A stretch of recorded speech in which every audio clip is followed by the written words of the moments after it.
Hey guys, hope you like my new haircut. If you haven't already noticed. To get on to news today, Citigroup has been attacked by hackers, Japan invents roadside service for EVs, and Texan is on the downfall.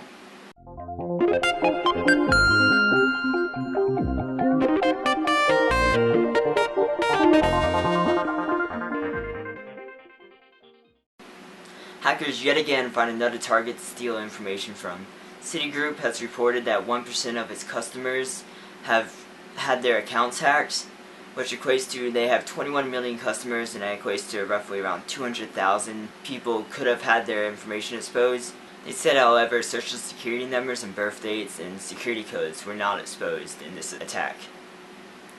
But with the recent attacks in Nintendo and Sony, it seems like hackers are getting more and more advanced now, and it's not a good thing that more and more companies are being hacked now. It seems like something's going on that I don't see why all of a sudden I hear about a ton of companies being hacked. Maybe it's a common thing, maybe it's just usually how the news media works is they story that's been popular, like Sony's been hacked like 3 times, 4 times or something now, and the media, the people are feeding on that, and the media does reports what the people like, so you can just keep on reporting companies being hacked. Maybe it's a common thing, companies get hacked, it's just not widely reported. But maybe not, because since 200,000 people's information have been stolen, that maybe it needs to be spread across the news for people to find out.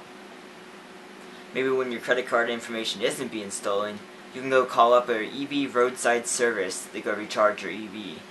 What this is, Japan's developed a prototype of this truck that will come out if you have an electric vehicle, and if it's dead on the side of the road, what will come out, and it will be able to charge up your car when it's on the side of the road, so you won't get stranded anywhere.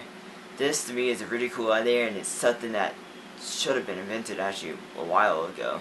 Not sure how long it took for them to develop this, but if we're going to move on to more electric cars, I'm glad Japan is, I'm not sure about us, but if we are going to depend more on electric cars, we're going to have some way to make sure we don't get stranded in places, considering the limited range of these cars, which usually, like the Leaf, can go between 150 and 200 miles on one battery charge, and then you have the Tesla, it can maybe get up to 300 miles, but then those cars cost like $100,000 for a Tesla, and you can only fit like 2 people in it. So right now we're very limited in electric cars, but I hope over the years, just like computers and all those things advance, that electric cars, as they get more popular, because demand's up high, that will cause companies to innovate, cause prices to drop down, and it will be a much better situation for everyone.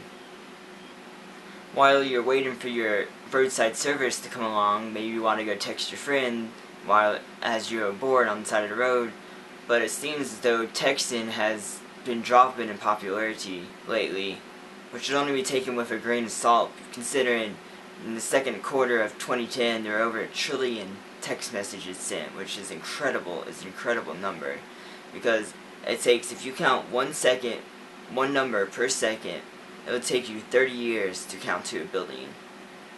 And 1 trillion is 1,000 billion. So you can imagine they have to take 300 years in seconds to be able to get to 1 trillion. So that just is amazing how many text messages that are sent. And that's only a half of a year. So it's just an incredible number. The reason why text messages have fallen is because just announced the new iMessage program for the iOS, which will only work for iOS for right now, and will allow you to use an internet to send text messages between iOS devices. BlackBerry's had this between BlackBerry devices, which allows you, as long as you have internet, you can send messages, instant messages, like you would on Skype or something on a computer, but they look like text messages coming into your phone, so you don't have to rewrite an application to receive it or anything.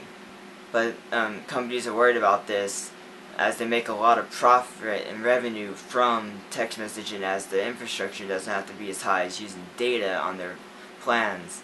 instead of worrying about losing profit to Apple's free service to send messages back and forth. Since there are millions of iPhones out there, this can make a big impact on texting plans, as maybe it won't be able to send pictures, it doesn't seem, but people have unlimited texting plans, but if they send most of the text messages to iPhones, then they can use iMessage for those, but then if they could have like a lower, like 250 or 500 texting plan, which would be half the price of the unlimited plan, then they wouldn't have to worry about it.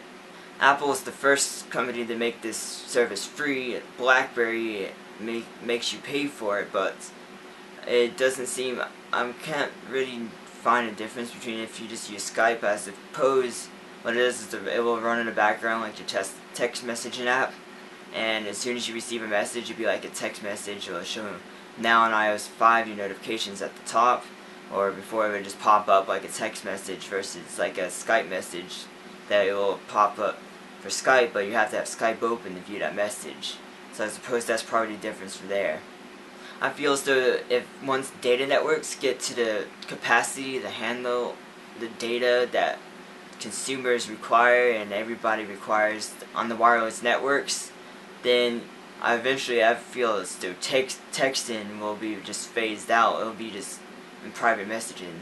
You'll be messaging through this application over the internet versus text messaging, because there'd be really no reason, unless of course it won't work over if you don't have data. But eventually the wireless signal throughout the US is going to get to the point there's probably not going to be one place you can't be unless you're out in a remote area out in the middle of nowhere that you can't get wireless signal. I don't expect this anytime soon, but I expect it in the future, maybe within 10 years, that this will happen as data networks get faster. If you enjoyed my video, I appreciate if you give me a thumbs up to help me out. If you're not already subscribed and you would like to see more of my videos, hit that subscribe button right up above. I hope you enjoyed this, and thanks for watching.